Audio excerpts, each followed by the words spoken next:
पुरानी फोटो है ना। दुपट्टा दिख रहा था उसमें, पर हमको भी दिखाओ। चलो, तुम लोगों को कुछ भी दिख जाता है ना। तुम लोगों की इमेजिनेशन इतनी अच्छी है ना कि तुम लोग जो इमेजिन करते हो वही दिख जाता है सामने। अच्छा, चलो भाई।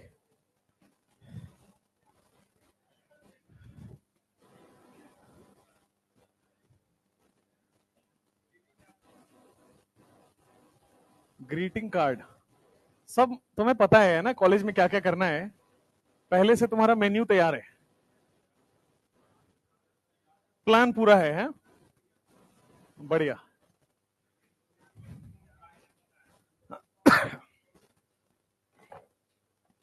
तुम लोग में से जो दिल्ली में रहेगा उनसे तो मिल पाएंगे, बाकियों से नहीं मिल पाएंगे। दिल्ली वाले से मैं मिल पाता हूँ, दिल्ली वाले तो यही रहते हैं ना, साथ में ही रहते हैं बेचारे। तो शनिवार रविवार को मैं बुला लेता हूँ, जो मेरे पुराने बच्चे हैं जो सिलेक्टेड हैं अभी भी मिलते रहते हैं।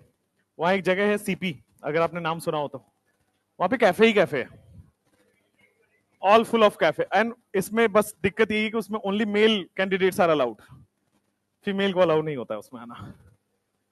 सर तो लड़कों से मिल पाऊंगा मैं अगर दिल्ली में तुम्हारा कॉलेज है तो। अब आओ ग्रुप एम्स, नहीं दिल्ली में और भी है बेटा।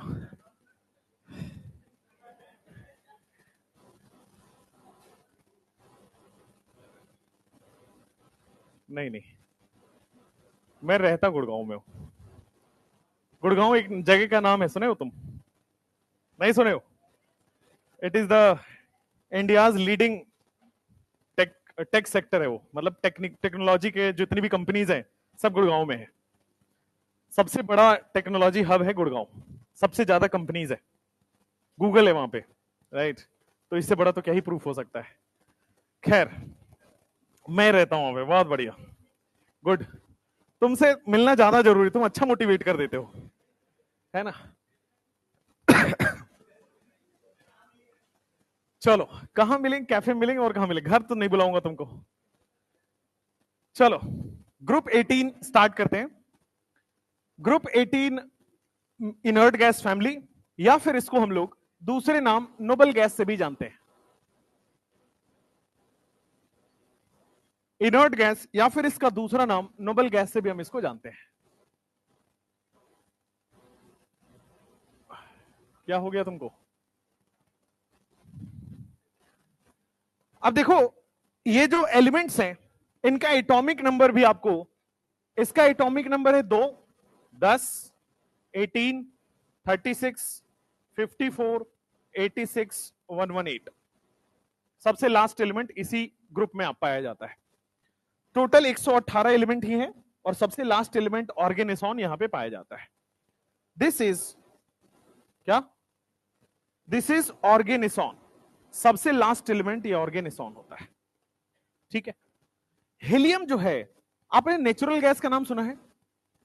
नेचुरल गैस में हीलियम का बेस्ट सोर्स मिलता है। मतलब हीलियम अगर आपको मिलना है नेचर में, अगर कहीं मिलेगा तो वो नेचुरल गैस के अंदर मिलता है। हीलियम का कनेक्शन नेचुरल गैस से है, ठीक है। आप सीएनजी यूज करते तो हो कंप्रेस्ड नेचुरल गैस, ठीक है। नेचुरल गैस मैंने समझाया था कहां होता है। नेचुरल गैस, अगर ऑयल वेल्स अगर आपने देखा हो कभी, है ना, इंडिया से बाहर गए हो घूमने? नहीं नहीं, इंडिया से बाहर बड़ी कंट्रीज में गए हो कभी? छोड़ो, तेल के कुएं होते हैं, है ना, गल्फ कंट्रीज में जाओगे, दुबई वगैरह अगर आप जाओगे तो वहां तेल के कुएं होते हैं। तेल के कुएं, सुनो ध्यान से बेटा, ऐसी जगह जाओ जहां से आ पाओ, खाली जाना नहीं होता है। बोर्ड पे देखो, तेल के कुएं जो होते हैं ना, तो ये जो सबसे ऊपर वाला लेयर होता है, सबसे ऊपर वाला लेयर, जितने भी तेल के कुएं होते हैं वो सब कवर्ड होते हैं और बहुत हाईली प्रोटेक्टेड कवर्ड होते हैं। पता लगे तुम जैसे लोग घूमने गए और माचिस डाल के आ गए उसमें, तो वो जलता ही रहेगा फिर, है ना। तो ये बहुत हाईली कवर्ड होता है। तो चूंकि बहुत हाईली कवर्ड होता है, तो इसका सरफेस और इसका जो कवरिंग है उसके बीच में एक गैस ट्रैप हो जाता है। एक गैस ट्रैप हो जाता है जो कि फ्लेमेबल होता है, उसी को नेचुरल गैस कहा जाता है। और उसी से हम लोग सीएनजी बनाते हैं, कंप्रेस्ड नेचुरल गैस। और गैस है तो मान लो एक तेल का कुआं है, इसमें गैस ट्रैप हो गया काफी दिनों तक, फिर हमने निकाल लिया, फिर कुछ दिनों तक ट्रैप हुआ, फिर निकाल लिया, तो ये बहुत ज्यादा अमाउंट में प्रोड्यूस हो सकता है। इसीलिए आप देखोगे सस्ता है, इसलिए ये सस्ता मिलता है क्योंकि इसमें इसका बनाने का कोई कॉस्टिंग नहीं है और बहुत ज्यादा अमाउंट में अवेलेबल है। तो वही नेचुरल गैस में हीलियम भी आपके पास बहुत बड़े अमाउंट में उसमें पाया जाता है। नेक्स्ट, बाकी ये जितने हैं ऑर्गेनिसॉन तक, हीलियम से ऑर्गेनिसॉन तक, इनका जो जनरल इलेक्ट्रॉनिक कॉन्फ़िगरेशन होता है, जनरल इलेक्ट्रॉनिक कॉन्फ़िगरेशन, वो है इनर्ट गैस। इनर्ट गैस तो है ही ये, NH2NP6 लिख दो, NH2NP6, ठीक है, एक्सेप्ट फॉर हीलियम।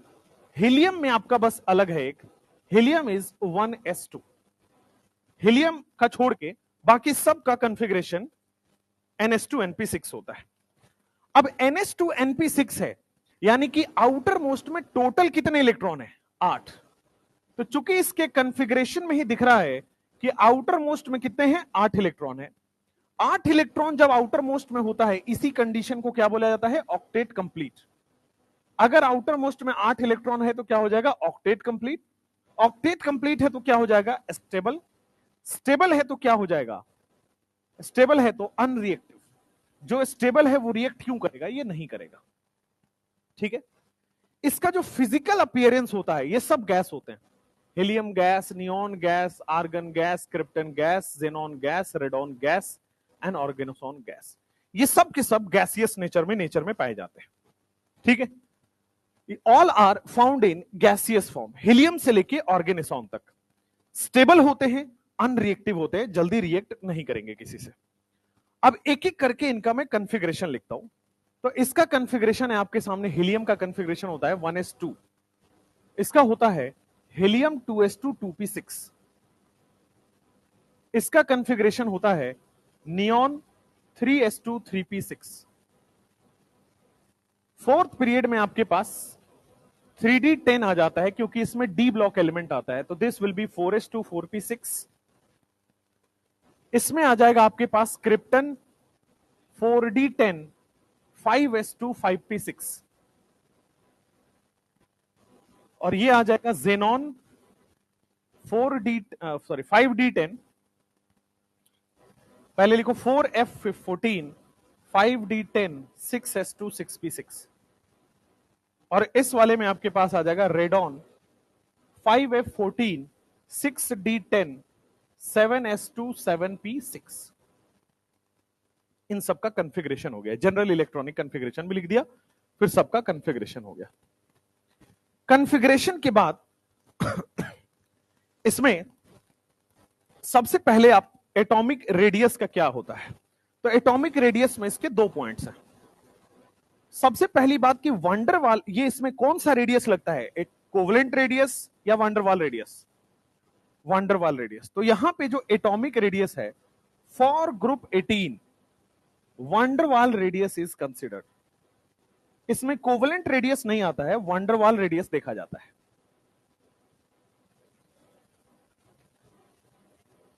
अब चूंकि वंडरवाल रेडियस है और बाकी में कोवलेंट रेडियस है, तो क्या वंडरवाल रेडियस सबसे बड़ा रेडियस होता था? पहले वंडरवाल होता था, सेकंड नंबर पे मेटालिक और सबसे छोटा कोवलेंट। तो वंडरवाल सबसे बड़ा होगा, तो मैं लिख दूं कि in a period inert gas has largest या biggest atomic radius. In a period group 18 has largest atomic radius. Group 18 का सबसे बड़ा एटॉमिक रेडियस होता है।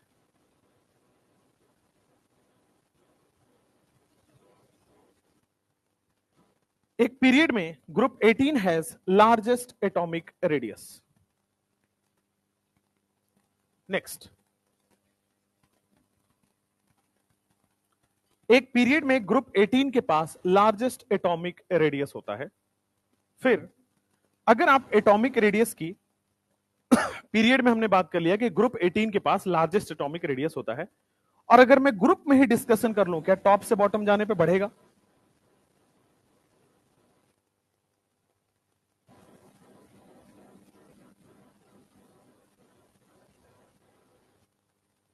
ग्रुप 18 में top to bottom high atomic radius आपका बढ़ रहा होता है।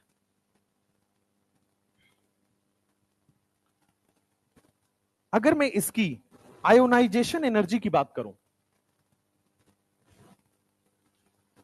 अगर मैं इसका आयोनाइजेशन एनर्जी का बात करूं, तो मुझे बताओ, एटॉमिक रेडियस तो बता दिया हमने, पूरे पीरियोडिक टेबल में इसका आयोनाइजेशन एनर्जी कम होगा या ज्यादा होगा? सबसे ज्यादा होगा।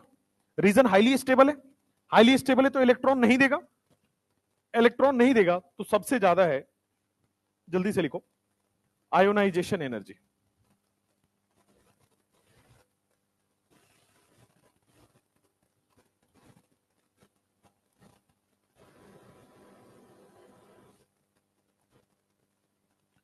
जो थर्ड पॉइंट आएगा that will be ionisation energy.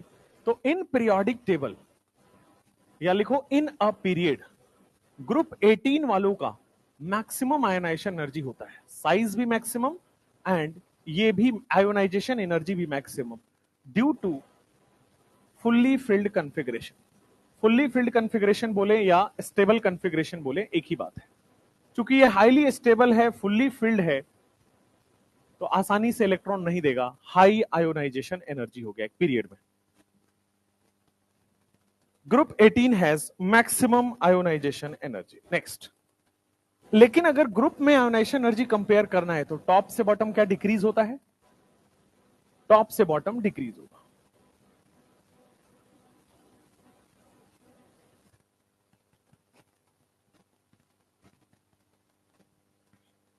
इसमें इलेक्ट्रॉन एफिनिटी कैसे देखेंगे?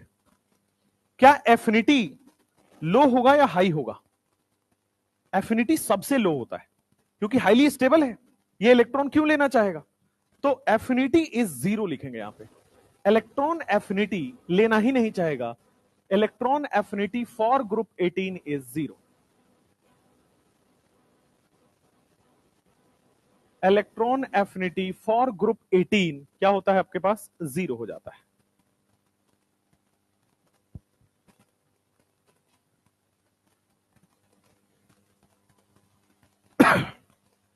अगेन क्यों 0 हो जाता है?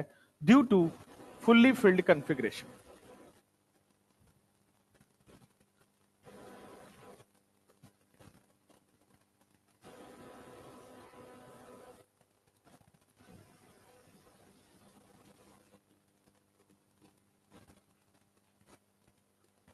Electron affinity for group 18 is 0 due to fully filled configuration.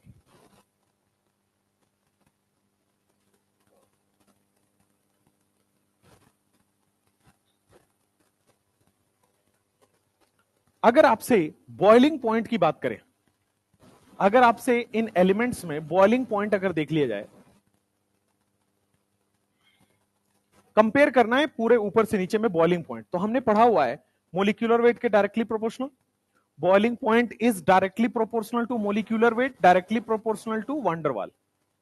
Boiling point molecular weight के डायरेक्टली प्रोपोर्शनल होता है, तो नीचे जाने पे क्या मोलिक्यूलर वेट बढ़ेगा और बॉइलिंग पॉइंट को भी बढ़ना होगा।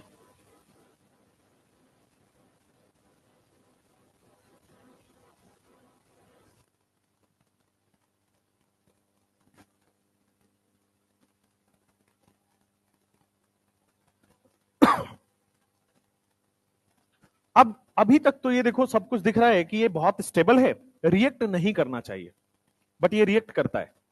यही तो लुइस का ड्रॉबैक था कि लुइस ने बोला कि फुल्ली फिल्ड कॉन्फ़िगरेशन हो जाएगा तो क्या हो जाएगा? स्टेबल, तो रिएक्ट नहीं करना चाहिए, बट ये रिएक्ट करता है, ये कंपाउंड बनाता है।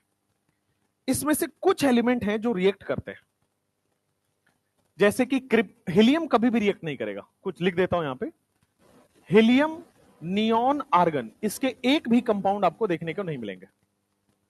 हीलियम, नियॉन, आर्गन, इसके एक भी कंपाउंड आपने को देखने को नहीं मिलेंगे। क्रिप्टन, जेनॉन और रेडॉन, इनका कंपाउंड आपने को देखने को मिलता है। क्रिप्टन, जेनॉन और रेडॉन, इनके कंपाउंड्स आपको देखने को मिलते हैं।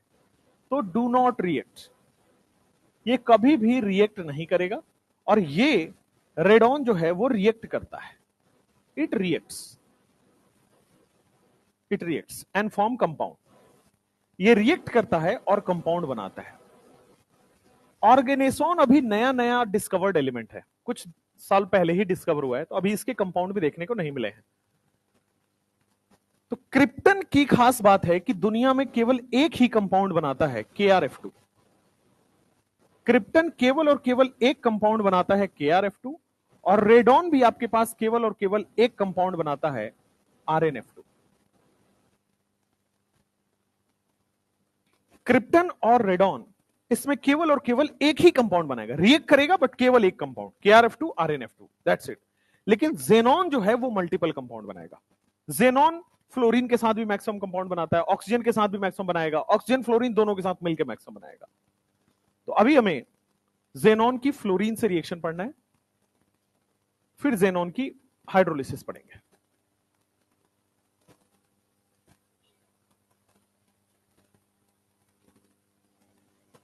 ये एक एक पेज में हो जाएगा, इसका बस 2-3 और रिएक्शन है।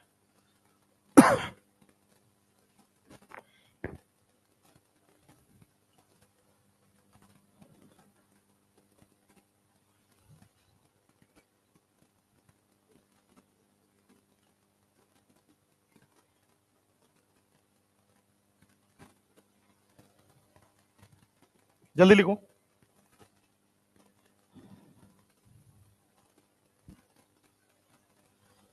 एक केमिकल बॉन्डिंग का क्वेश्चन पूछूं। नाइट्रोजन श्योर, नाइट्रोजन N2 की फॉर्म में एग्जिस्ट करता है, बट फास्फोरस P2 की फॉर्म में एग्जिस्ट क्यों नहीं करता है? फास्फोरस के कंपाउंड तो हमने अभी पढ़ा है P4, है ना, बट नाइट्रोजन फैमिली का ही तो है, P2 क्यों नहीं एग्जिस्ट कर रहा? सिमिलरली एक और क्वेश्चन सुन लीजिए। ऑक्सीजन हमेशा O2 बनाता है, stable O2, but sulphur S2 क्यों नहीं बना रहा?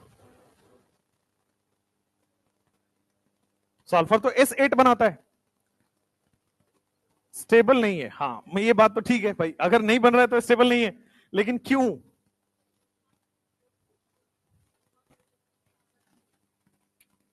नहीं, रॉन्ग है। First element no, bond order, बहुत बढ़िया, सब गलत है। देखो ध्यान से, N2 और P2 भाई नाइट्रोजन फैमिली का ही है, नाइट्रोजन के नीचे फास्फोरस होता है, तो अगर नाइट्रोजन ट्रिपल बॉन्ड बना रहा है तो फास्फोरस को भी बनाना चाहिए था,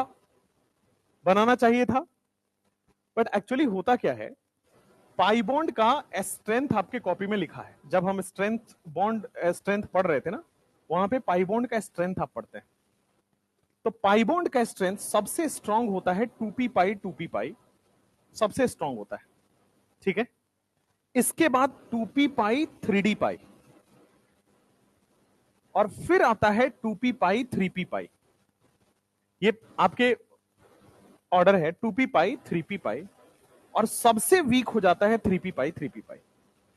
ये पाई बॉन्ड का स्ट्रेंथ का ऑर्डर है। इनफैक्ट 3p पाई इतना वीक होता है कि ये क्या होते हैं, अनस्टेबल, ये अनस्टेबल होता है। 2p पाई 3p पाई बेटा ये वीक होता है।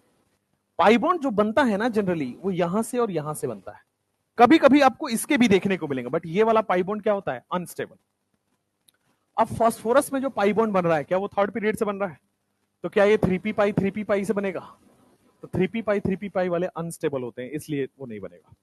सिमिलरली S2 में भी सल्फर भी वही चीज है, वो भी थर्ड पीरियड का पी ब्लॉक का है, वहां भी 3p पाई बनेगा, इसलिए S2 एग्जिस्ट नहीं करता है, क्योंकि पाई बॉन्ड स्ट्रेंथ में 3p pi is highly unstable, ठीक है। मैं इसीलिए आपको बोल रहा हूं कि आप नोट्स एक बार जरूर रिवाइज कर लीजिए, जो मैं टेलीग्राम में डाल रहा हूं, रात में 10-11 बजे के लगभग डाल देता हूं, तो आप उसको देख के फिर सो जाया करिए। जस्ट एक बार गिव अ रीडिंग, ताकि रोज छोटा छोटा हो जाएगा। एक दिन में आपका केमिकल बॉन्डिंग कवर करने जाओगे नहीं होगा, बट रोज आपको वीडियोस देखने की जरूरत नहीं है, बिकॉज आप एक बार ऑलरेडी पढ़ चुके हो। बट एक बार नोट्स पढ़ो, नोट्स में कुछ दिक्कत आ रही है तो आप दोबारा उसको वीडियो उतने क्लिप देख लो, 5 मिनट 7 मिनट 10 मिनट आधे घंटे, पूरा देखने की जरूरत नहीं है, राइट, वेस्ट ऑफ टाइम है आपके लिए, ठीक है। तो ये सब वहां पे मिलेगा, रिवाइज होगा दोबारा, ठीक है। और रोज 7-8 पेज ही तो पढ़ाते हैं, ज्यादा थोड़ी पढ़ाते हैं, तो रोज इतना ही होता है, तो आप रोज 7-8 पेज पढ़ोगे, जनवरी भर में पूरा इनऑर्गेनिक एक बार और दोबारा रिवाइज हो जाएगा, ठीक है। चलो, हाँ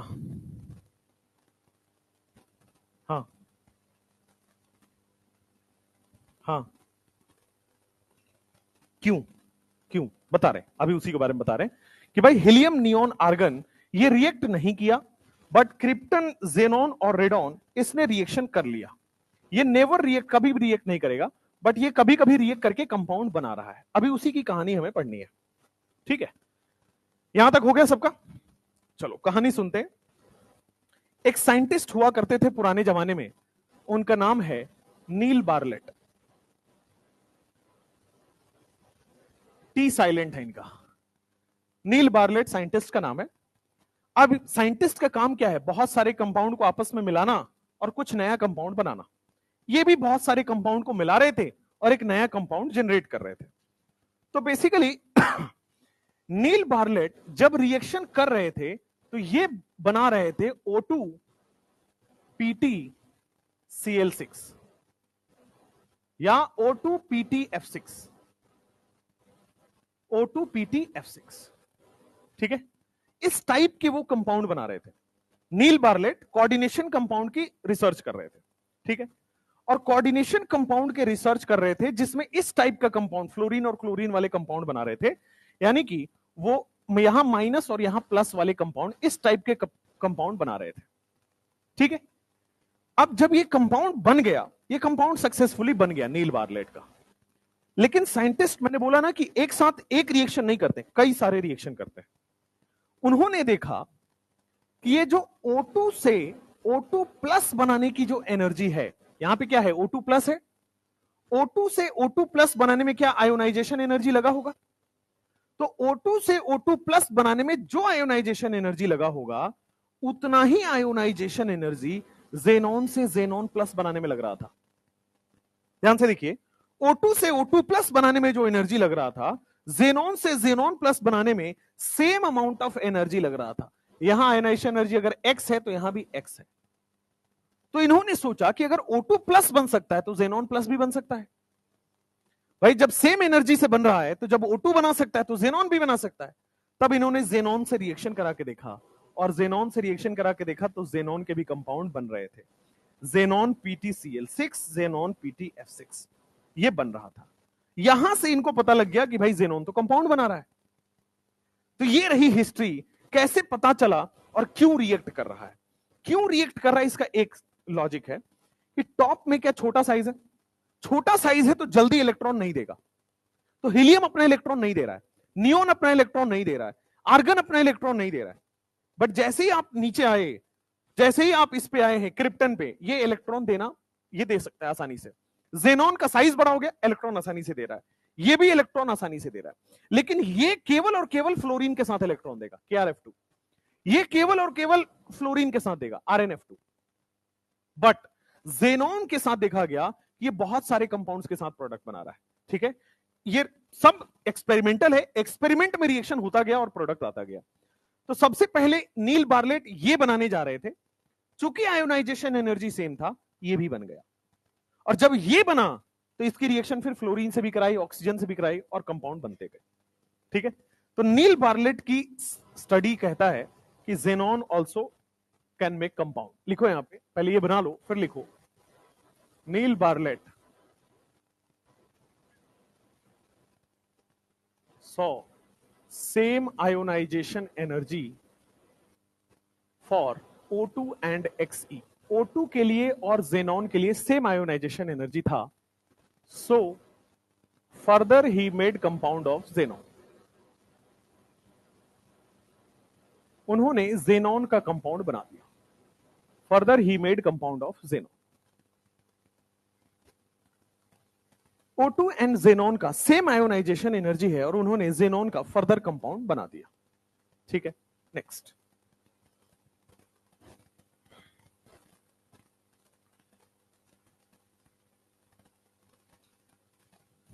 तो जेनॉन की अब फ्लोरीन से रिएक्शन कराते हैं। जेनॉन की F2 से रिएक्शन कराएंगे तो क्या होगा? जेनॉन की 2 मोल F2 से रिएक्शन कराएंगे तो क्या होगा? जेनॉन की 3 मोल F2 से रिएक्शन करा रहे हैं तो क्या होगा?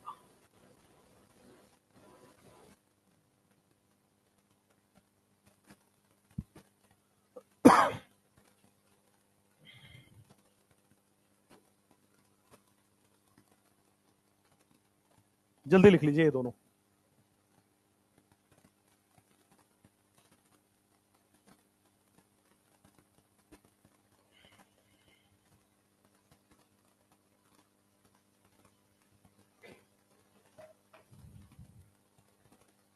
हो गया यहां तक?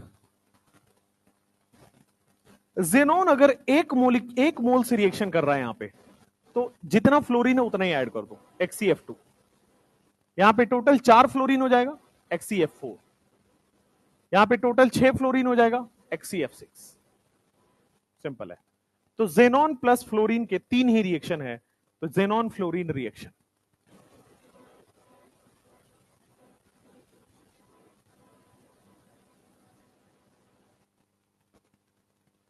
सबसे पहला रिएक्शन ये है। दूसरा, इसका हाइड्रोलिसिस पढ़ना है, कंप्लीट हाइड्रोलिसिस पढ़ना है, फिर पार्शियल पढ़ेंगे। पहले कंप्लीट पढ़ते हैं।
XCF6 प्लस वाटर जब आप देखोगे, देखो जब 1 मोल से वाटर से रिएक्ट करा रहे हो तो कैसा बनेगा, बोर्ड पे देखना सब लोग।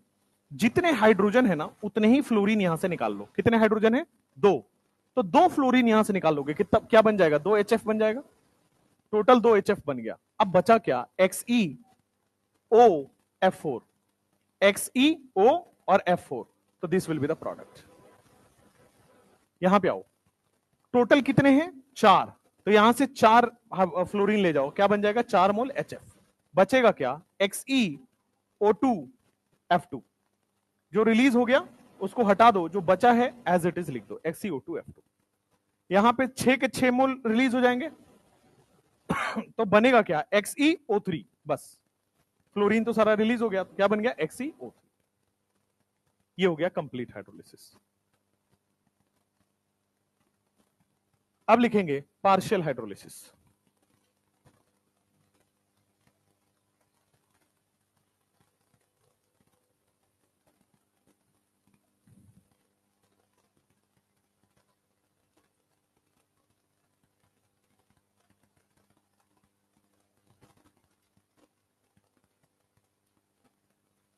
MD सर बेचारे परेशान है। सर का एक वीडियो क्लिप वायरल हो रहा है।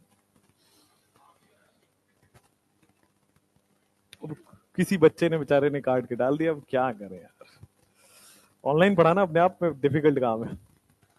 लेक्चर में कोई बात, कहीं की बात 4 लाइन यहां से उठाएगा, 4 लाइन लास्ट के से उठाएगा। आजकल एडिटिंग इतनी अच्छी हो गई है एडोब वाली कि सबको लग रहा है अच्छा। अच्छा, तुम्हें पूरा पता होता है कि क्या चल रहा है मार्केट में, है ना?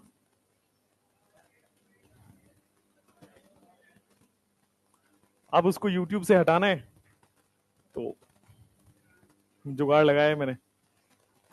देखो हट जाएगा वो। क्या करेंगे? उठवा लें। बिहार थोड़ी है अभी, तब YouTube की कंपनी बाहर की है, बिहार की नहीं है। कोई दिक्कत हुआ उठवा लें उसको।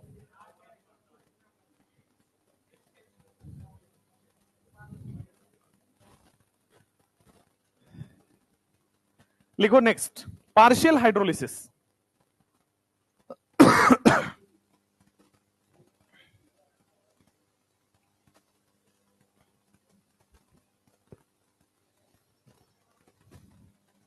क्या बोला? नहीं नहीं, अच्छी बात थोड़ी होती है।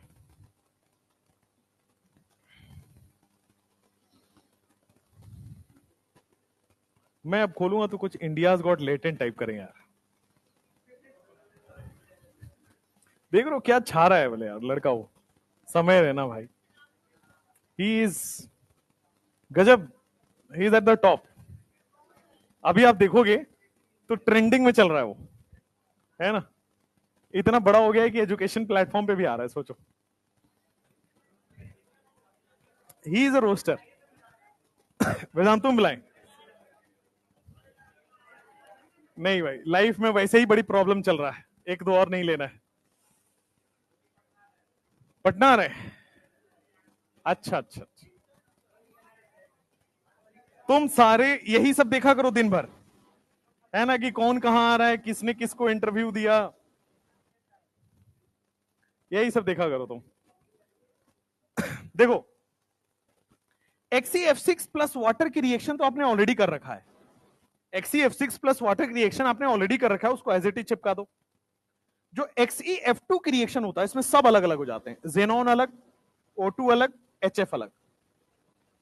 XeF2 में क्या करना है, सबको अलग अलग कर देना है, जेनॉन अलग, O2 अलग, HF अलग।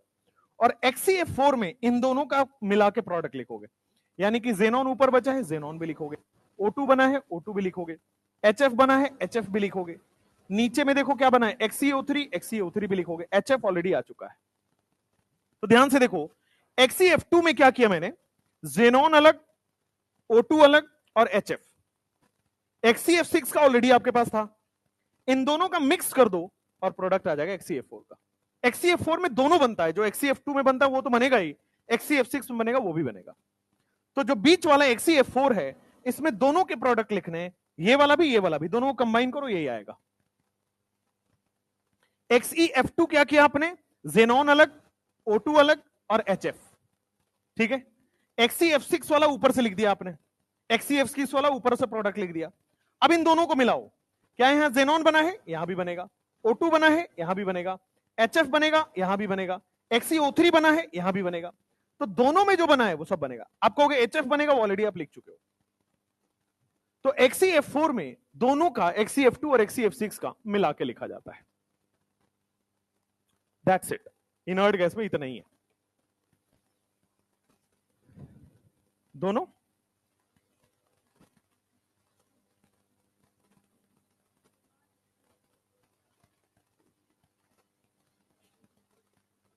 बैलेंस नहीं है ये, दिस इज अनबैलेंस्ड रिएक्शन। कोई बैलेंसिंग नहीं पूछेगा आपसे, यहां केवल प्रोडक्ट पूछा जाता है। Balancing is always in redox. Heading डाल लो अब, DNF ब्लॉक। हेडिंग डाल लीजिए D&F ब्लॉक। ये छोटा सा चैप्टर है, इसमें से बहुत ज्यादा क्वेश्चन कभी आए नहीं है ना? ओनली अभी तक एक बार क्वेश्चन आया इनर्ट गैस से, कुछ पूरे 37 साल के उसमें हिस्ट्री में एक बार क्वेश्चन आया है अभी तक इनर्ट गैस से, राइट? क्या आया था, ये XeF6 वाला, ये रिएक्शन पूछा था।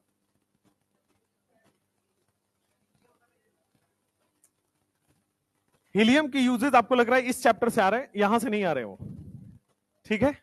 कोऑर्डिनेशन में लिखा हुआ है, वहां के हैं वो। नेक्स्ट, अब यहां आइए, कंप्लीट हाइड्रोलिसिस के बाद लिखिए DNF ब्लॉक। यूजेस हट गया सिलेबस से, अब वो एक आध अब जब बाहर से दे रहा है तो उसका कोई इंपॉर्टेंस नहीं है। यूजेस स्ट्रिक्टली लिखा हुआ है, नॉट इन सिलेबस। लिखिए D&F block elements. Block chemistry का ये दूसरा चैप्टर है, P ब्लॉक के बाद दूसरा चैप्टर आएगा DNF ब्लॉक। आइए लिखते हैं DNF ब्लॉक, बोर्ड पे देखिए सब लोग। सबसे पहले पीरियोडिक टेबल में DNF ब्लॉक कैसा होता है वो लिख लेते हैं, शांत। पीरियोडिक टेबल में डी ब्लॉक स्टार्ट होता है पीरियड नंबर 4 से, पीरियड नंबर 5 में रहता है, पीरियड नंबर 6 में रहता है और पीरियड नंबर 7 में रहता है। ये सब पीरियड, इतने पीरियड में डी ब्लॉक रहता है। और डी ब्लॉक हम सबको पता है ग्रुप नंबर 3 से ग्रुप नंबर 12 तक होता है ना? ग्रुप 3 से ग्रुप 12, ये बना लेते हैं। ग्रुप 5, ग्रुप 6, ग्रुप 7 8, 9, 10, 11 और 12। 11 और 12। अब देखो बोर्ड पे ग्रुप नंबर 3 में ये आपको याद होगा, scandium, titanium, vanadium, chromium, manganese, iron, cobalt, निकल, कॉपर, जिंक। इसके अलावा किसी को याद नहीं होता है? याद है? बताओ, इसका नाम बताना। जिरकोनियम होता है, जेडार नहीं। जेडार इज सिंबल।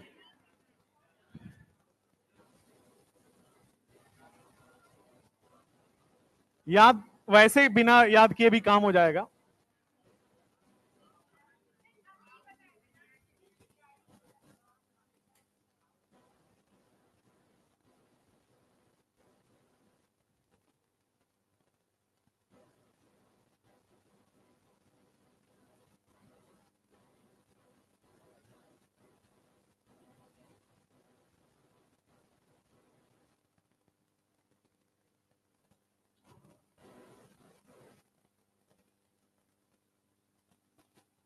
इसका सिंबल बताना, ग्रुप नंबर 4 का सिंबल। ग्रुप नंबर 4 का लास्ट एलिमेंट कौन सा एटॉमिक नंबर होता है? 104। 104 रदरफोर्डियम। रदरफोर्डियम क्या होता है? आरएफ। फिर ये आएगा 105। 105 क्या होता है? डबनियम। डबनियम होता है तो क्या डीबी आ जाएगा? 106 सीबॉर्गियम। एसजी होता है क्या? सीबॉर्गियम। और ये आ जाएगा बोरियम। बोरियम लिखते हैं बीएच। फिर 108 हैसियम होता है, एचएस। फिर आ रहा था 109 मेटनियम, एमटी। फिर 110 ड्राम स्टेडियम। फिर आ रहा था 111 R D S, drum stadium, DS. फिर आ रहा था रॉन्टेंजियम। आर एन होता है, आरटी होता है, आर जी, रॉन्टेंजियम। 112 का होता है आपके सामने कोई नहीं, कॉपरनीशियम। कॉपरनीशियम, सीएन, कॉपरनीशियम, है ना? तो ये आपको मैंने ट्रिक से भी याद कराया था, अभी दोबारा भी लिख लीजिए। ग्रुप 3 से लेकर के ग्रुप 12, पीरियड 3, पीरियड 4 से लेकर पीरियड 7। अब आप अभी तक पढ़ते हुए आ रहे हो कि जब भी डी ब्लॉक एलिमेंट की बात होगा, इलेक्ट्रॉन हमेशा कहां भरा जाएगा? n-1d में। डी ब्लॉक की जब भी बात होगी, इलेक्ट्रॉन कहां जाता है? n-1d में। तो ये पीरियड 4 है, यानी कि पीरियड 4 है तो n क्या हो गया? 4। पीरियड 5 है तो n की वैल्यू क्या हो गई? 5। पीरियड 6 में n6 और यहां पे n7। ठीक है? अब n की वैल्यू ये है, लास्ट इलेक्ट्रॉन कहां जाएगा? n-1d में। तो लास्ट इलेक्ट्रॉन क्या 3d में जाएगा? लास्ट इलेक्ट्रॉन यहां 3d में जा रहा है तो क्या इसको हम लोग 3d सीरीज बोलेंगे? लास्ट इलेक्ट्रॉन यहां 4d में जा रहा है तो क्या हम इसको 4d सीरीज बोलेंगे? लास्ट इलेक्ट्रॉन यहां पे 5d में जा रहा है, this will be called as 5d series. Last electron यहां आपके सामने 6d सीरीज। 6d series. आपको इसका एटॉमिक नंबर पहले वाले का पता होना चाहिए। स्कैंडियम का कितना होता है? 21। इसका कितना होता है? 18 जोड़ दो, 39। इसका कितना होता है? 32, नहीं 18 ही जोड़ो, कितना हो जाएगा? 57। इसमें 32 जोड़ दो, क्या हो जाएगा? 89। अच्छा, ये डी ब्लॉक के एलिमेंट्स आपके पास लिखे गए हैं। मैंने आपको समझाया हुआ है कि ये लैंथेनम के पीछे छुपा हुआ है 14 एलिमेंट। लैंथेनम डी ब्लॉक है, बट लैंथेनम के पीछे 14 एलिमेंट छुपा हुआ है। एक्टिनियम डी ब्लॉक है, लेकिन एक्टिनियम के पीछे 14 एलिमेंट छुपा हुआ है। तो लैंथेनम और एक्टिनियम ये अकेले नहीं है, इसके पीछे 14 एलिमेंट छुपे हुए, आपको दिख नहीं रहे, वो अंदर है। अब लैंथेनम के पीछे जो 14 एलिमेंट छुपा हुआ है, 14 एलिमेंट्स बिहाइंड लैंथेनम, इसको बोलते हैं हम लोग लैंथेनाइट्स। 14 एलिमेंट्स बिहाइंड लैंथेनम को क्या बोलते हैं? लैंथेनाइट्स। उसी तरह 14 एलिमेंट्स बिहाइंड एक्टिनियम को क्या बोलते हैं? एक्टिनाइट्स। ये हो गया लैंथेनाइट्स और ये हो गया actinides. 14 element behind lanthanum is lanthanides, 14 element behind actinium is actinides. ठीक है, लैंथेनाइड्स हो गया, एक्टेनाइड्स हो गया. नेक्स्ट, ये लैंथेनाइड्स और एक्टेनाइड्स लैंथेनम के पीछे हैं. क्या 58 से लेकर के 71 तक है, और ये वाला 89 के पीछे है. तो 90 से 14 काउंट करोगे तो 103 तक आएगा. 90 से 103. ठीक है, एक्टेनाइड्स लिखो, एक्टिनाइड्स लिखो, एक ही बात है. इसका भी हमने याद किया हुआ है, याद है.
ये बस मैंने डीएनएफ ब्लॉक का एलिमेंट लिखा है, इसी के बारे में स्टडी करनी है पूरे चैप्टर में.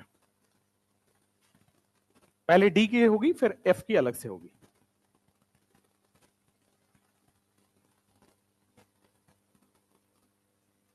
तुमने लास्ट ईयर सॉल्ट एनालिसिस पढ़ा था? तुम्हें सिलेबस पता था? क्या है इस साल का बता दो, छोड़ो पिछले साल तो सेम है. जो लास्ट ईयर था वही वाला था. ओके, ये तो मुझे तुम नहीं बताते तो पता नहीं कैसे चलता है, बताओ. बढ़िया है. सिलेबस क्या है किसी को डिफाइन नहीं है, राइट. एक पीडीएफ डाला है एनसीईआरटी ने एक्सपेरिमेंटल सेक्शन में, उसमें सॉल्ट एनालिसिस दिया हुआ है. बेसिकली उसमें 2 टॉपिक आपके सिलेबस में है, जो आप 12th में अगर आप अच्छे स्कूल से पढ़ के आए हैं तो वहां पर रिएक्शन कराया जाता है, उसको दिखाया जाता है. एक्सपेरिमेंटल केमिस्ट्री नाम होता है उसका. बट आप सब लोग वही, मुझे लग रहा है कि सरकारी से पढ़ के आए हो, है ना. आंगनबाड़ी वाले हो. नाइस नाइस, वो तो शक्ल से पता चल जाता है उसके लिए.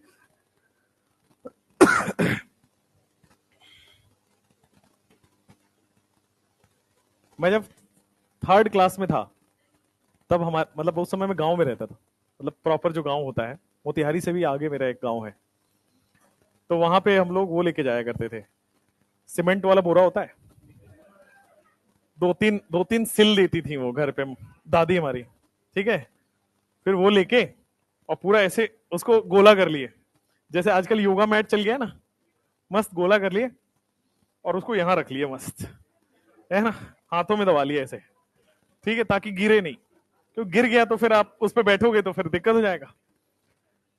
और सुनो, और कॉप उस समय ये सब स्कूल बैग वगैरह का कहाँ ही था, नदी पार करके नहीं जाते थे तुम एकदम ही वो, अब किताबों वाली इमेजिनेशन मत कर लो, पर वही था, दो तीन को ऐसे गोल गोल घुमा दो, ऐसे रख लो, और दो या तीन किताबें होती थी और एक कॉपी होता था, है ना, और पेंसिल पूरा एकदम शार्पन करके लेके जाना होता था, नहीं तो प्लस ये भी हो गया कि रास्ते में अगर लड़ाई हो गई तो पेंसिल से सीधा ही एक बार में सीधा कर दो। पेंसिल पूरा एकदम हम लोगों का वो होता, तलवार होता था, कि कोई लड़ता नहीं था हम लोगों से, क्योंकि हमारा पेंसिल दोनों साइड से एकदम शार्प है, जिधर से आओगे देख लेंगे। फिर वहां हम लोग जाते थे, एक ही क्लास में 4 डिवीजन होता था, 1 उधर 2 इधर 3 उधर 4, ठीक है। तो 1 घंटे की क्लास लगती थी, तो 5 मिनट एक मैम आती थी, 5 मिनट वहां, 5 मिनट वहां, 5 मिनट वहां, 5 मिनट, और बाकी के टाइम वो स्वेटर बुनती थी। तो मेन काम उनका स्वेटर बुनना था, बाकी मन नहीं लगता था, थोड़ा सा टहल लेती थी वो, ठीक है। उसके बाद हम लोग पूछते थे, मान लो कोई बच्चा पूछ दिया, हम लोग तो पूछते भी नहीं थे, कोई मान लो पूछ दिया तो बोलते उसमें लिखा हुआ है, तुमको नहीं समझ आ रहा है, नहीं समझ आ रहा तभी तो पूछ रहा है, कह रहे किताब में सब लिखा है, खुद से पढ़ो। फिर वो लोग एग्जाम्पल देते थे कि अब्दुल कलाम ऐसे ही हुए हैं, खुद से पढ़े हैं वो, तुम भी खुद से पढ़ो। एग्जाम्पल भी सीधा हाई लेवल का। फिर चौथे क्लास के बाद थोड़ी जिंदगी ट्रैक पे आई, तीसरे चौथे तक तो ऐसे ही चल रहा था, लग रहा था कि बस कोई पढ़ाई से दूर कर दे। फिर चौथी क्लास में हॉस्टल में चला गया, रांची में। फिर जो अचानक से वो मुझे दिखा, वो होता ना, जज्बात बदल गए, जिंदगी बदल गई, अचानक से जज्बात, जिंदगी सब बदल गया। पहली बार वहां यूनिफॉर्म पहन के जाने को मिला। हाँ, रांची पागल खाने ही नहीं है बेटा वहां पे, है ना, वहां और भी चीजें हैं। बढ़िया है। सोचो तुम, हम लोग वैसे वाले थे, मतलब होता है ना किसान वाली प्रॉपर स्ट्रॉन्ग फैमिली, हम लोगों को स्कूल से ले जाने के लिए ट्रैक्टर आती थी, ट्रैक्टर में बैठ जाओ घर, सोच रहे हो तुम? हाँ, भानु प्रताप वाली चीज है। स्कूल से मान लो 1-1:30 बजे छुट्टी होने वाला है, तो स्कूल के बाहर ट्रैक्टर आके खड़ी है ना, बस आपको बैठ जाना है, बैठना भी नहीं, लटक जाना है, और आपका ट्रैक्टर है, आप नहीं बैठ पाओगे उस पर, गांव के सब लोग बैठ जाएंगे उस पर, क्योंकि गांव में ही सबको जाना है। गांव के बाहर स्कूल होता है ना, मार्केट साइड में, तो मार्केट साइड में स्कूल था, वहां से सब लटक जाते थे उस पर, ठीक है। हम लोग भी लटक जाते थे, पीछे वो हल होता है ना ऐसे, हल देखे हो नया वाला? नहीं नहीं, वो अलग हो गया, रोटामेटर इस गोला गोला होता है वो, ठीक है। एक होता है जिसमें प्रॉपर ऐसे कील निकले होते हैं, ऐसे टाइप्स, है ना, बढ़िया। तो उसके एक एक कील पे एक एक बच्चा खड़ा होता था, ठीक है। कि तुम ये सोचो, बैठा नहीं था कोई उस पे, कील ऐसे टेढ़ा होता है भाई, उसके ऊपर आप खड़े हो सकते हो, है ना। अब उसके बाद स्कूल से घर पहुंचते थे, तो घर पे होता था मस्त चावल बना हुआ और सब्जी और दाल, ओ भाई साहब मस्त नशे वाले खाना खा लो, है ना। फिर जबरदस्त नशे आते थे, फिर मस्त सोए, फिर शाम में उठो, फिर खेलो। फिर घर पे अगर पापा दिख गए तो कॉपी उठा लेना है, नहीं दिखे तो कोई बात नहीं। हम लोग तो मनाते थे कि पापा ना आए घर पे, कभी कभी वो काम से बाहर रुक जाते थे, हम लोग ये होता था कि भाई भगवान से प्रे कर रहे होते थे, आज उधर ही रखो इनको। क्या कह रहे हैं? हाँ, तो ऐसे ही चला है। 4th क्लास से ठीक हो गया यार माहौल, फिर 4th से 10th तक एक माहौल रहा, ठीक ठीक माहौल था, बहुत अच्छा माहौल नहीं था, ठीक ठीक माहौल था। कोटा वाला फिर मजेदार था यार, है ना? तुम्हें सब कहानी याद है भाई, है ना? तुम इसको छोड़ के बाकी चीजें याद करने की कोशिश करो, तुम गलत चीजें याद रख रहे हो। चलो अब आ जाओ बोर्ड पे, यहां पे देखो, इसका भी कॉन्फ़िगरेशन अब लिखना है। एटॉमिक नंबर मैं पहले लिख देता हूं, 23, 24, 25, 26, 27, 28, 29, 30। आप जब इसका कॉन्फ़िगरेशन लिखते हो तो दो कॉन्फ़िगरेशन इसमें एक्सेप्शनल आता है, दो कॉन्फ़िगरेशन आता है, एक कॉपर का और एक क्रोमियम का। ये दोनों एक्सेप्शनल कॉन्फ़िगरेशन शो करते हैं, बाकी सब उल्टा ऑर्डर फॉलो करता है। 3D1 4s2, ये क्या हो जाएगा 3D2 4s2। आप इसको ऐसे भी लिख सकते हो 4s2 3D1 4s2 3D2, ये हो जाएगा 3D3 4s2। क्रोमियम का एक्सेप्शनल कॉन्फ़िगरेशन है 3D5 4s1, ये हो जाएगा 3D5 4s2, 3D6 4s2, 3D7 4s2, ये हो जाएगा 3D8 4s2, ये हो जाएगा 3D10 4s1, और ये हो जाएगा 3D10 4s2। 3D10 4s2 दो जगह यहां पे एक्सेप्शनल कॉन्फ़िगरेशन आता है, ठीक है, क्रोमियम और कॉपर का। नेक्स्ट, जब आप ये लिख पा रहे हो कॉन्फ़िगरेशन में, तो क्या नीचे वाला आपके पास, नीचे वाला फोर्थ पीरियड में है, तो ये 4D10 5s1 आ जाएगा, ये वाला आपके पास 5D10 6s1 आ जाएगा, ठीक है। सिमिलरली इसके नीचे इसको कॉपी कर लो, जब ये 3D है तो नीचे क्या आ जाएगा 4D10 5s2, ये आ जाएगा 5D10 6s2, इसको कॉपी कर लिया है।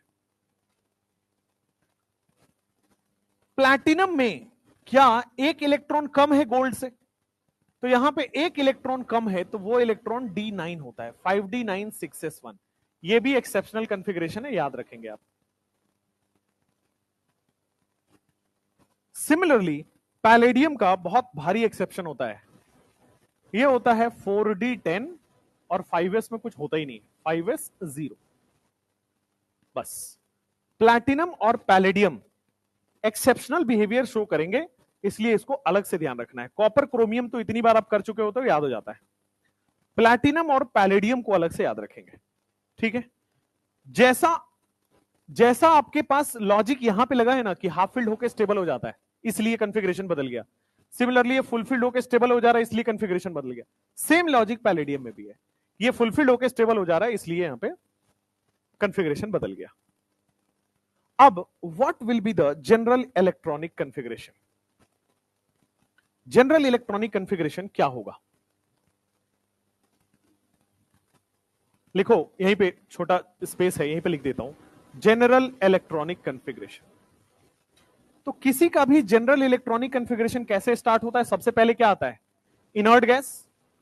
तो यहां भी आ जाएगा आपके पास इनर्ट गैस, यहां पे आ जाएगा आपके पास इनर्ट गैस।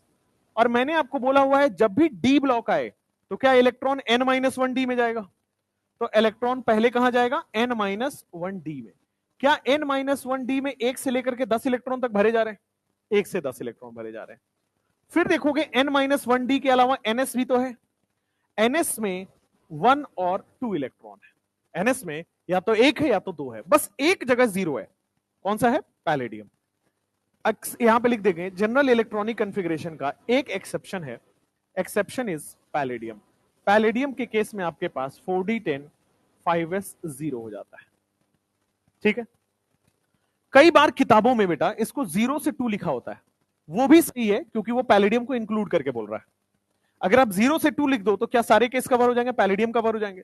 लेकिन जनरल केसेस में 1 से 2 ही होता है, सारे केसेस में या तो ns1 होगा या तो ns2 होगा, केवल पैलेडियम में ns0 होता है, रेस्ट ऑल केसेस में ns1 ns2।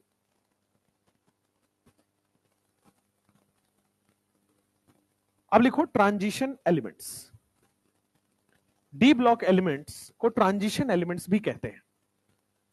Next note, D block elements are also called as transition elements.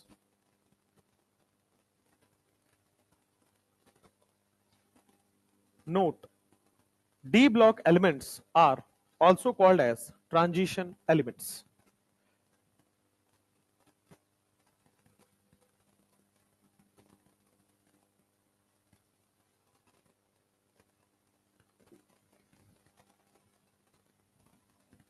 देखो, D block elements are also called as transition elements.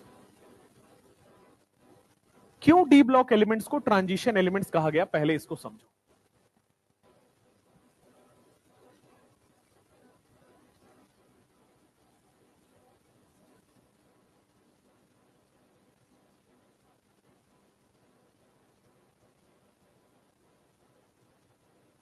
Board पे देखिए, D block elements are also known as transition elements. Y?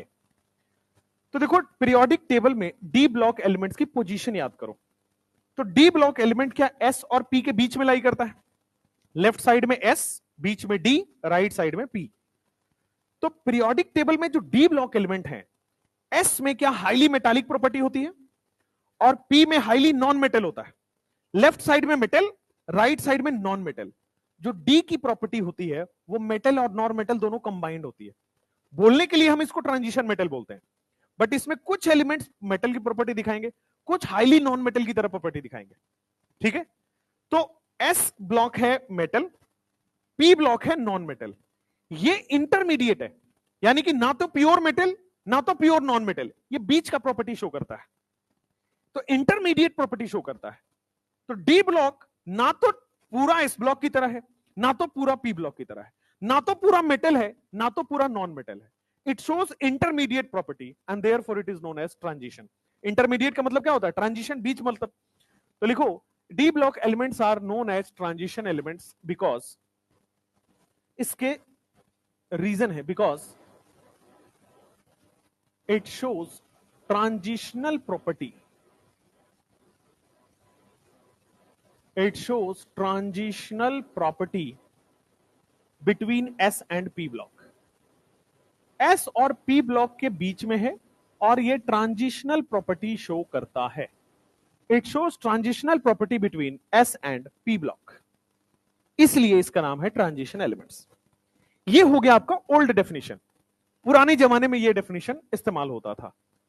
पुराने जमाने में क्यों इसको transition elements बोलते थे, ये ओल्ड डेफिनेशन है।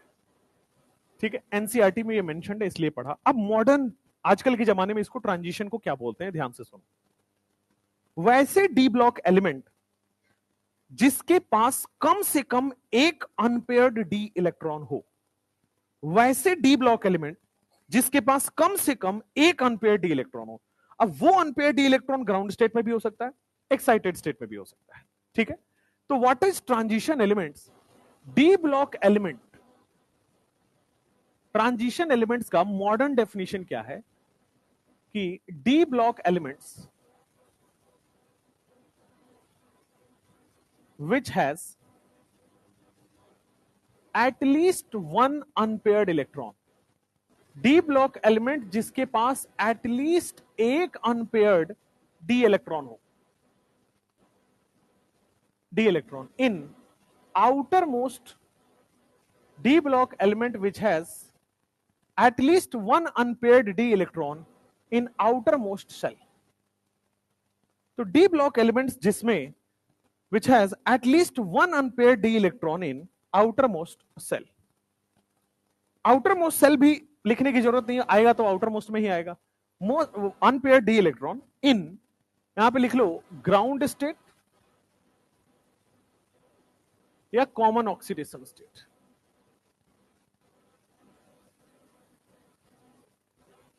या तो किसी भी ग्राउंड स्टेट में उसको एक अनपेयर्ड दिख जाए, या तो किसी भी कॉमन ऑक्सीडेशन स्टेट में उसको एक अनपेयर्ड दिख जाए, वो ट्रांजिशन एलिमेंट्स कहलाएगा।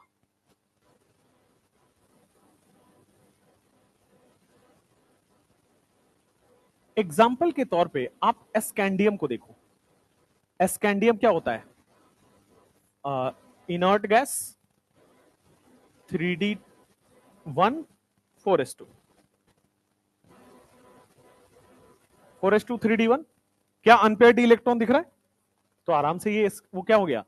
ट्रांजिशन। मान लो मैं मैंगनीज की बात कर रहा हूं, तो मैंगनीज में क्या होता है? आर्गन 4s2 3d5, क्या अनपेयर्ड इलेक्ट्रॉन दिख रहा है? 5 अनपेयर्ड दिख रहा है, ट्रांजिशन है। जैसे मान लो मैं कॉपर की बात करता हूं, कॉपर में क्या हो जाएगा? आर्गन, अभी अभी बताया है कि इसका कॉन्फ़िगरेशन क्या है? अपोजिट, 4s1 3d10, लेकिन यहां पे अनपेयर्ड नहीं मिल रहा है। लेकिन क्या इसका कॉमन ऑक्सीडेशन स्टेट कॉपर +1 होता है? तो कॉपर +1 होता है और कॉमन ऑक्सीडेशन स्टेट +2 होता है, दोनों होता है। एक बार +1 में चेक करते हैं। +1 में चेक करोगे तो क्या यहां पे 3d10 आ जाएगा? भाई हमेशा आउटर से इलेक्ट्रॉन निकलता है। जब 2 इलेक्ट्रॉन निकालोगे तो एक 4s से निकल गया, एक 3d9 हो गया, तो क्या इसमें एक अनपेयर्ड दिख गया? तो कॉपर में ग्राउंड स्टेट में भले ही अनपेयर्ड इलेक्ट्रॉन नहीं दिख रहा है, बट क्या उसके कॉमन ऑक्सीडेशन स्टेट में अनपेयर्ड इलेक्ट्रॉन दिख रहा है? तो ऐसा एलिमेंट जिसके ग्राउंड स्टेट में या किसी कॉमन ऑक्सीडेशन स्टेट में अनपेयर्ड इलेक्ट्रॉन मिल जाए उसको ट्रांजिशन एलिमेंट कहते हैं। वैसा एलिमेंट या तो ग्राउंड स्टेट में एक अनपेयर्ड दिखा दे या किसी भी कॉमन ऑक्सीडेशन स्टेट में एक अनपेयर्ड दिखा दे, उसको क्या बोलते हैं? Transition element. तो कॉपर भी क्या है? Transition element. लेकिन आप बात करोगे अगर जिंक की, तो जिंक होता है आपके सामने आर्गन 4s2 3d10, और जिंक में देखो अनपेयर्ड इलेक्ट्रॉन नहीं है। जिंक का कॉमन ऑक्सीडेशन स्टेट क्या होता है? +2। तो जिंक का कॉमन ऑक्सीडेशन स्टेट होता है +2।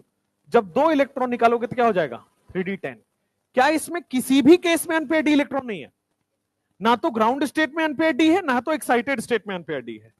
ठीक है, तो दिस इज नॉट ट्रांजिशन। ना ही ग्राउंड स्टेट में इसके पास अनपेयर्ड है और ना ही कॉमन ऑक्सीडेशन स्टेट में अनपेयर्ड डी इलेक्ट्रॉन है, तो ये कभी भी ट्रांजिशन नहीं कहा जाएगा। तो अगर जिंक नहीं है तो जिंक के नीचे वाले भी नहीं है। अगर जिंक नहीं है तो जिंक कैडमियम मरकरी अगर आएगा तो वो ट्रांजिशन नहीं है, रिमेनिंग सारे ट्रांजिशन है। They are not transition elements. They are not transition elements. Zinc cadmium mercury are not transition elements, है ना। इसको क्या बोलेंगे? D block elements. ये केवल डी ब्लॉक है, इसको ट्रांजिशन नहीं कहेंगे। तो ट्रांजिशन एलिमेंट्स कौन हुए? ग्रुप 3 से 11 वाले सारे ट्रांजिशन हो गए। ग्रुप 12 वाले में तो क्या हो गया? ट्रांजिशन नहीं है, वो डी ब्लॉक है। Group 3 to group 11 they all are transition elements.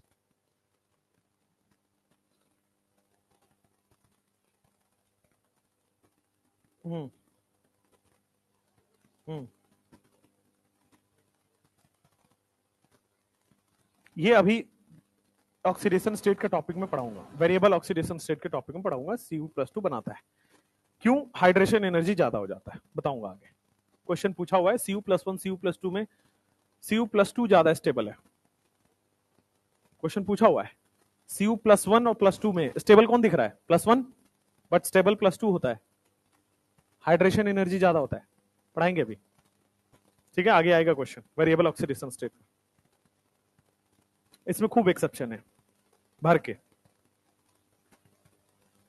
इसीलिए सबसे लास्ट में इसको पढ़ाया जाता है, ताकि दिमाग तो आपका खराब हो ही जाता है उस समय तक। चलो, तो they are not transition elements. Zinc cadmium mercury को ट्रांजिशन नहीं कहा जाएगा। Next topic will be atomic radius. Atomic radius,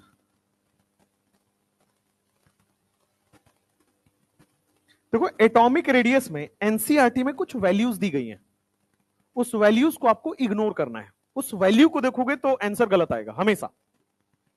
उन वैल्यूज को आपको इग्नोर करना है। वो आयनिक रेडियाई की वैल्यू दी है, कोवलेंट रेडियाई की वैल्यू नहीं है वो, ठीक है।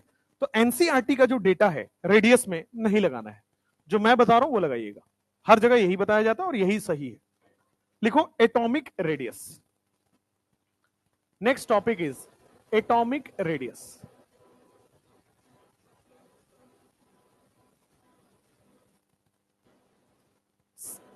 सबसे पहले इस पीरियड में पढ़ते हैं।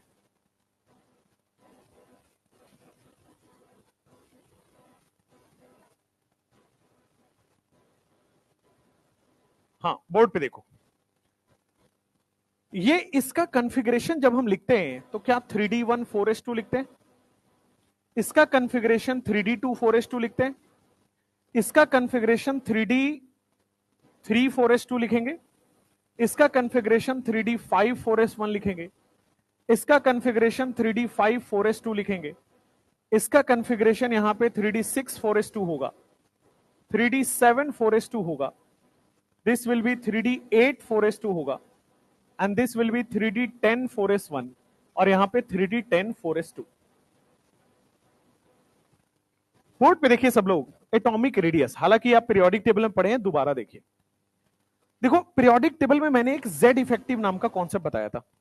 जेड इफेक्टिव क्या होता है? एटम अपने सबसे बाहरी इलेक्ट्रॉन पे कितने अमाउंट से फोर्स लगा रहा है, यही जेड इफेक्टिव है। एटम अपने बाहरी इलेक्ट्रॉन पे, एटम मतलब एटम का न्यूक्लियस, एटम का न्यूक्लियस सबसे बाहरी इलेक्ट्रॉन पे कितना अमाउंट से फोर्स ऑफ अट्रैक्शन लगा रहा है, that is known as your Z effective. क्यों मैंने बोला कि अमाउंट से फोर्स लगाएगा? क्योंकि क्या इसके पास इस सेल में भी इलेक्ट्रॉन्स होंगे, और अगर ये इलेक्ट्रॉन होंगे तो क्या ये रिपल्सन भी करेगा? तो अंदर वाले इलेक्ट्रॉन रिपल्सन भी कर रहे हैं और न्यूक्लियस अट्रैक्शन भी कर रहा है। तो दो फैक्टर लग रहा है, न्यूक्लियस इसको अपने पास अट्रैक्ट कर रहा है और इनर इलेक्ट्रॉन इससे अपने से दूर भगा रहा है। तो अट्रैक्शन भी हो रहा है, रिपल्सन भी हो रहा है। ओवरऑल अट्रैक्शन कितना होगा, इसी को जेड इफेक्टिव कहते हैं। जैसे आप पढ़ते हो फ्रिक्शन लगता है, एक मान लो ब्लॉक है, ठीक है, ब्लॉक में आप पढ़ते हो ना कि एक फोर्स इधर से लगाया, तो फ्रिक्शन किधर लगेगा? अपोजिट डायरेक्शन में, इस तरफ, इस तरफ। बहुत बढ़िया, ऊपर की तरफ। तुम्हें कैसे पता ऊपर लग रहा है? गधे हो, फ्रिक्शन यहां लगेगा, ऊपर लगेगा। बहुत बढ़िया, हवा के साथ लगेगा। गुड, बहुत बढ़िया। चलो बोर्ड पे देखो, फ्रिक्शन में भी तो आप यही करते थे कि नेट फोर्स निकालते थे, है ना, कि एफबीडी बनाते हो और नेट फोर्स निकालते हो। यहां भी वही हो रहा है कि आप सबसे बाहरी इलेक्ट्रॉन को ये खींच रहा है, और क्या जो खींच रहा है उसका फोर्स यही तो होगा, KQ1Q2/r²। बताया था ना कि एक प्लस और एक माइनस के बीच में अट्रैक्शन क्या है, KQ1Q2/r²। तो ये KQ1Q2/r² से अपनी तरफ खींच रहा है, लेकिन क्या ये इनर इलेक्ट्रॉन सेम चार्ज होने की वजह से रिपल्सन कर रहा है? तो एक फोर्स ऑफ अट्रैक्शन भी हो रहा है, एक फोर्स ऑफ रिपल्सन हो रहा है। तो क्या नेट फोर्स ऑफ अट्रैक्शन आएगा? इसी नेट फोर्स ऑफ अट्रैक्शन को क्या बोलते हैं? Z effective. Net force of attraction, जिससे अंदर वाला न्यूक्लियस बाहर वाले इलेक्ट्रॉन को अपनी तरफ अट्रैक्ट करेगा, इसी को जेड इफेक्टिव कहते हैं। अब देखो बोर्ड पे, यहां पे बाहर में कितना इलेक्ट्रॉन है? 2, और अंदर में कितना इलेक्ट्रॉन है? 1। तो अब इसका सिनेरियो बनाते हैं कि मैंने बनाया न्यूक्लियस, ये इनर शेल है और ये आउटर शेल है। बाहर वाले में आपके पास 2 इलेक्ट्रॉन है और अंदर वाले में 1 इलेक्ट्रॉन है, ठीक बात है? बोर्ड पे देखिए, तो क्या ये बाहर वाले इलेक्ट्रॉन को अपनी तरफ खींचेगा? पहला कंडीशन ये हुआ कि बाहर वाले अपने को खींचेगा, और इनर इलेक्ट्रॉन एक ही है, लेकिन क्या ये रिपल्सन लगाएगा? अब देखो, एक यहां पे अट्रैक्शन भी लग रहा है, रिपल्सन भी लग रहा है। अट्रैक्शन न्यूक्लियस लगा रहा है और रिपल्सन क्या एक इलेक्ट्रॉन लगा रहा है 3D1 का। तो यहां पे किसी भी एटम में 2 तरह का फोर्स होगा, कि जेड इफेक्टिव यानी कि अट्रैक्शन लग रहा होगा, और जेड इफेक्टिव का मतलब क्या होता है? अट्रैक्शन। और शील्डिंग का क्या होता है? रिपल्सन। इनर इलेक्ट्रॉन जो रिपल्सन कर रहा है, इसी को तो कहते हैं शील्डिंग, ठीक है। अब देखो, न्यूक्लियस इस बाहरी इलेक्ट्रॉन को अपने पास खींच रहा है, लेकिन ये 3D इलेक्ट्रॉन रिपल्सन करना है क्या? इसको रिपल्सन करना है। तो एक इलेक्ट्रॉन का रिपल्सन बहुत कम होता है, वो रिपल्सन करता ही नहीं, ना के बराबर करता है। जब 2 इलेक्ट्रॉन मिलकर रिपल्सन कर रहा था, तब भी बेटा अट्रैक्शन ही ज्यादा था, रिपल्सन ज्यादा नहीं था। 3 इलेक्ट्रॉन भी अट्रैक्शन ही ज्यादा था, रिपल्सन कम लग रहा है। जब 5 इलेक्ट्रॉन आए हैं, तब जाके attraction is equal to repulsion हुआ है। फिर से सुनिए बोर्ड पे, ये इनर है और ये आउटर है। आउटर को ये अपने पास खींच रहा है, ठीक बात है। सबसे पहले केस में क्या एक इलेक्ट्रॉन इसको रिपल्सन करेगा? उसका रिपल्सन बहुत कम है। 2 इलेक्ट्रॉन मिलकर रिपल्सन कर रहा है, उसका भी कम है। 3 इलेक्ट्रॉन मिलकर रिपल्सन कर रहा है, उसका भी रिपल्सन कम है। 4 इलेक्ट्रॉन, 4 तो है ही नहीं, 5 इलेक्ट्रॉन मिलकर रिपल्सन करेगा, तो 5 इलेक्ट्रॉन आने के बाद अट्रैक्शन इक्वल टू रिपल्सन हुआ है। 1 इलेक्ट्रॉन में अट्रैक्शन ज्यादा है, 2 इलेक्ट्रॉन था अट्रैक्शन ज्यादा है, 3 इलेक्ट्रॉन में अट्रैक्शन ज्यादा है, 5 इलेक्ट्रॉन जब हुआ है तब अट्रैक्शन के बराबर रिपल्सन लगा पाया है, ठीक है। तो न्यूक्लियस जितना अट्रैक्शन लगा रहा है, उतना बराबर करने के लिए डी में 5 इलेक्ट्रॉन चाहिए। तो अब देखो, यहां से लेकर के यहां तक, बोर्ड पे देखो, यहां से यहां तक अट्रैक्शन ज्यादा था, रिपल्सन कम था। 5 इलेक्ट्रॉन तक अट्रैक्शन डोमिनेट कर रहा है, रिपल्सन कम हो रहा है। लेकिन जैसे ही 5 से ज्यादा आने लगा, 6 7 8, इन केसेस में जेड इफेक्टिव और रिपल्स, ये जो शील्डिंग है ये बराबर होने लगा। जैसे ही इनर शेल में 6 इलेक्ट्रॉन आया, वो बराबर बराबर होने लगा है, जितना अट्रैक्शन लगा रहा है उतना ही रिपल्सन भी लग रहा है। लेकिन अगर डी में 10 इलेक्ट्रॉन डाल देते हो, अगर डी में 10 इलेक्ट्रॉन डाल दोगे तो उस केस में 10 इलेक्ट्रॉन मिलकर रिपल्सन ज्यादा लगाता है। 10 इलेक्ट्रॉन मिलकर रिपल्सन ज्यादा लगाता है। जब इनर इलेक्ट्रॉन कम है तो रिपल्सन कम है, इनर इलेक्ट्रॉन थोड़ा बढ़ा तो रिपल्सन के बराबर कर दिया, अट्रैक्शन के बराबर कर दिया। इनर इलेक्ट्रॉन बहुत ज्यादा हो गया तो रिपल्सन ही बढ़ गया। हर एटम में दो चीज लगता है, attraction as well as repulsion. 5 electron तक अट्रैक्शन डोमिनेट्स ओवर रिपल्सन, 6 7 8 में attraction is equal to repulsion. लेकिन इनर इलेक्ट्रॉन अगर 10 इलेक्ट्रॉन हो जाए तो रिपल्सन बढ़ जाता है। ठीक है, अब देखो जब अट्रैक्शन ज्यादा होगा तो क्या साइज छोटा हो जाएगा? भाई अट्रैक्शन ज्यादा होगा तो न्यूक्लियस उस इलेक्ट्रॉन को अपने पास खींच लेगा। जब अट्रैक्शन और रिपल्सन बराबर है तो क्या साइज कांस्टेंट है? ना घट रहा है ना बढ़ रहा है। यहां पे आ जाओ, जब रिपल्सन बड़ा हो गया तो क्या बाहर की तरफ चला गया? बाहर की तरफ चला गया तो साइज इंक्रीजेस। तो पहले केसेस में आपके पास साइज डिक्रीज कर रहा है, फिर 3 केस में आपके पास कांस्टेंट है और फिर बाकी बढ़ रहा है। तो आप देखोगे scandium, titanium, vanadium, chromium, manganese, यहां तक तो वो डिक्रीज किया है। मैंगनीज तक क्या कर रहा है? डिक्रीज। इसके बाद क्या कांस्टेंट हो जा रहा है? आयरन, कोबाल्ट, निकल क्या हो जाता है? कांस्टेंट। और फिर कॉपर और जिंक में क्या साइज बढ़ जा रहा है? कॉपर और जिंक का साइज बढ़ रहा है, बिकॉज रिपल्सन बढ़ जा रहा है। फटाफट से लिखिए।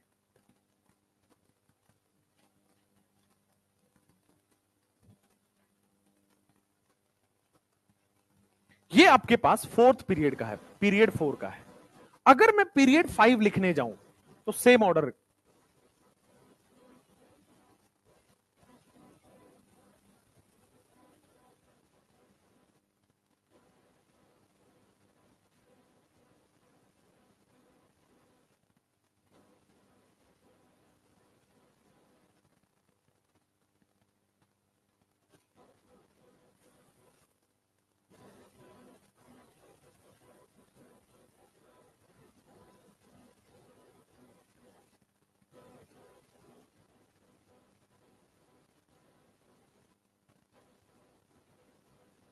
तीनों जो है 3D series, 4D series, 5D series, period 4, period 5, period 6, तीनों सेम ट्रेंड को फॉलो करता है एटॉमिक साइज में।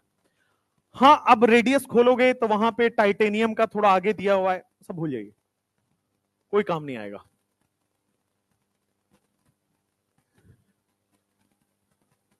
एनसीईआरटी की थ्योरी खोलिएगा, वहां पे लिखा हुआ है D5 तक अट्रैक्शन ज्यादा है, D6, D7, D8 में कांस्टेंट है, D9, D10, मतलब D9 तो होता ही नहीं है, D10 में रिपल्सन बढ़ गया।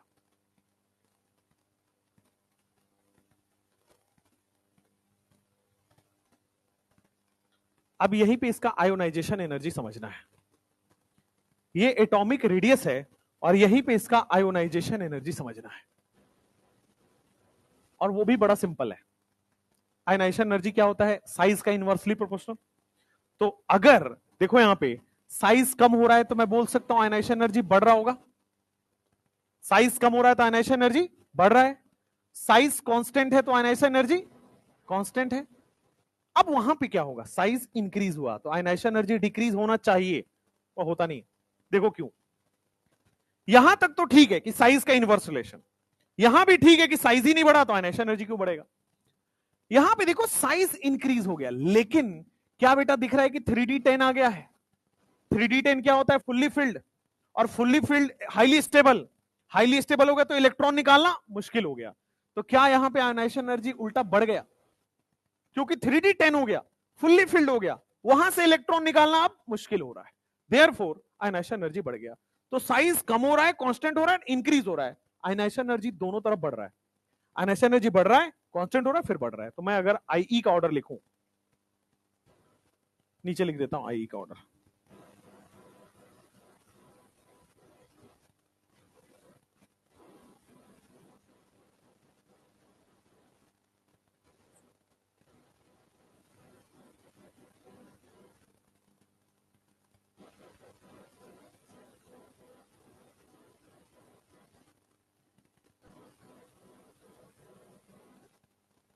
वापस से आयनाइजेशन एनर्जी बढ़ गया because of fully filled configuration, 3d10 configuration. Ionization energy period 5 period 6 का बहुत एब्रप्ट होता है, सिलेबस में नहीं।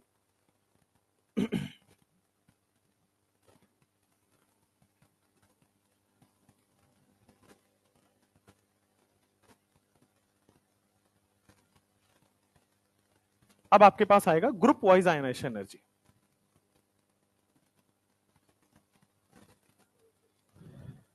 क्या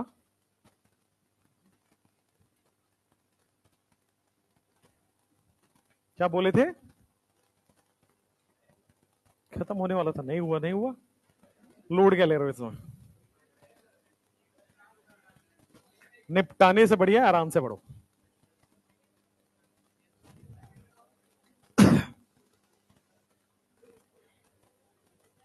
हाँ, आयनाइजेशन एनर्जी बढ़ेगा, साइज कम होगा तो आयनाइजेशन एनर्जी बढ़ रहा है, फिर साइज कांस्टेंट है, आयनाइजेशन एनर्जी कांस्टेंट है, फिर वापस बढ़ जाएगा। हाँ, ये आईई है भाई, आयोनाइजेशन एनर्जी सही तो है। साइज कम होगा तो आयनाइजेशन एनर्जी बढ़ेगा ना। Very nice.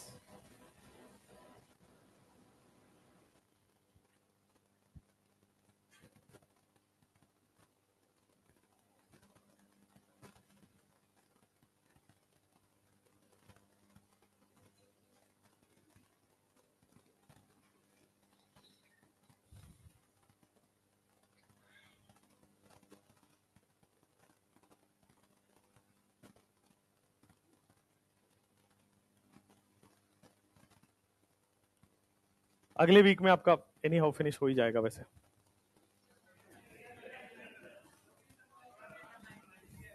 क्या करेंगे? अगले महीने तक पढ़ाएं। अब कुछ है ही नहीं पढ़ाने को, क्या पढ़ाएं फिर? हम नहीं रहेंगे तो मजा नहीं आएगा।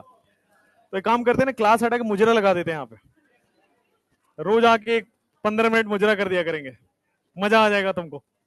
गधों, मजा लेने के लिए थोड़ी आते हो तुम यहाँ पे, पढ़ने आते हो। चलो भाई लिखो, ग्रुप वाइज आयोनाइजेशन एनर्जी। क्या हो गया? टाइम हो गया, ज्यादा हो गया। चलो भाई लिखो, ग्रुप वाइज आयोनाइजेशन एनर्जी। देखो,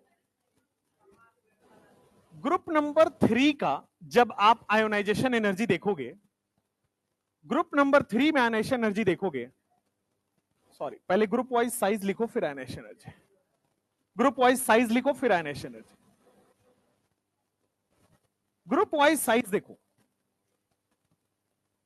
क्या हमने पढ़ा हुआ है कि ग्रुप नंबर 3 में कोई एक्सेप्शन नहीं होता है? ग्रुप नंबर 3 में कोई एक्सेप्शन नहीं होता है बिकॉज इसके आगे से लेंथेनम और एक्टेनम आता है। लेंथेनम के पीछे लेंथेनाइड है, इसके पीछे एक्टेनाइड है, तो यहां पे कोई एक्सेप्शन नहीं है, top to bottom size increase होता है। बट हमने पढ़ा है ग्रुप 4 से ग्रुप 12 में टीना जरीना हाफ, यही पढ़ा है। टॉप से बॉटम साइज बढ़ता है बट इन दोनों का साइज बराबर हो जाता है। सिमिलरली ग्रुप 5 में आपने पढ़ा है वो नसीब था, टॉप से बॉटम साइज बढ़ता है बट इन दोनों का कम हो जाता है। तो ग्रुप 4 से ग्रुप 12 में, ग्रुप 4 से ग्रुप 12 में साइज बढ़ना चाहिए बट नीचे वाले का बराबर हो जाता है।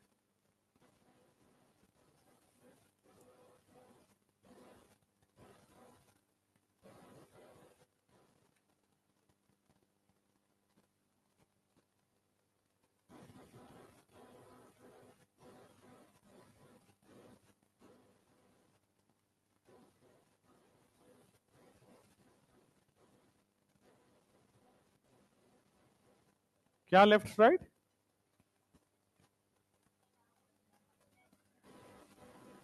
हाँ,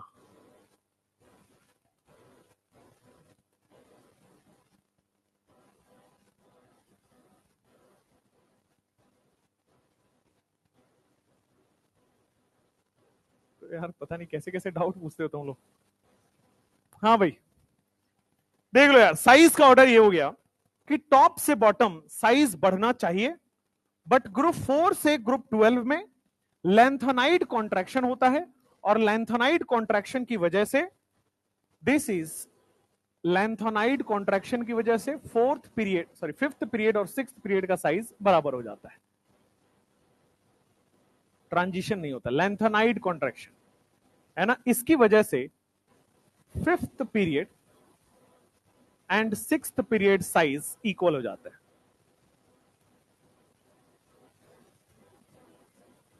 फिफ्थ पीरियड को आप 4D सीरीज का साइज बोल सकते हो, और सिक्स्थ पीरियड को आप 5D सीरीज का साइज बोल सकते हो।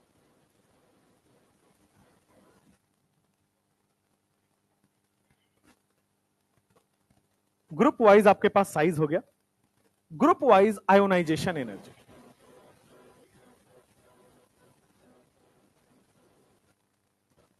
ग्रुप वाइज साइज है, ग्रुप वाइज आयनाइजेशन एनर्जी है। देखो आयनाइजेशन एनर्जी का एक ट्रिक है, साइज का उल्टा ऑर्डर कर दो तो साइज बढ़ रहा है, आयनाइजेशन एनर्जी कम हो जाएगा।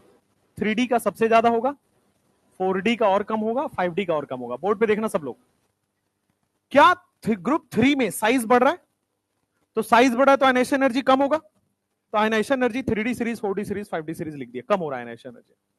अब 3 लिखा है ना, तो आगे के 3 ग्रुप कौन से हैं, 4, 5, 6, और आगे के 3 ग्रुप 7, 8, 9, और कितने बचे, 3, यानी कि 10, 11, 12, तो एक ऊपर और 2 नीचे।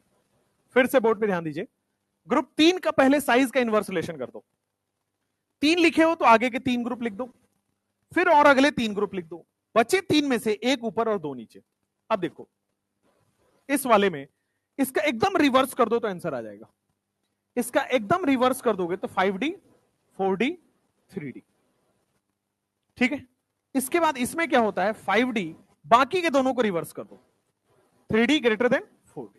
तो ये आयोनाइजेशन एनर्जी का ऑर्डर है। अब आपसे पूछा गया, मान लो कि ग्रुप 4 में पूछा जा रहा है आईई कंपेयर करिए टाइटेनियम, जिरकोनियम और हॉफनियम में कंपेयर करिए, तो आपको सबसे पहले पता करना पड़ेगा किस ग्रुप का है, 4, और ग्रुप 4 का क्या ऑर्डर चलता है, 5D, 4D, 3D। तो इसमें अगर आयोनाइजेशन एनर्जी कंपेयर करना है तो 5D का सबसे ज्यादा होगा, फिर आपके पास जिरकोनियम, और फिर सबसे कम टाइटेनियम, ठीक है। अगर मान लो आपसे पूछा जाए जिंक, कैडमियम, मरकरी का क्या होगा, आयोनाइजेशन एनर्जी कंपेयर करना है जिंक, कैडमियम, मरकरी, तो आयोनाइजेशन एनर्जी अभी अभी देखा है 5D सबसे ज्यादा, फिर 3D, और फिर 4D, 5D, 3D, 4D। तो आपको क्वेश्चन दिया रहेगा, आपको सबसे पहले ग्रुप देखना है, ग्रुप में से ट्रिक निकाल लेना है और वो आंसर लिख देना है। तो this is ionization energy in period. अब आगे कल और पढ़ा दे, नहीं अब मन नहीं है मेरा।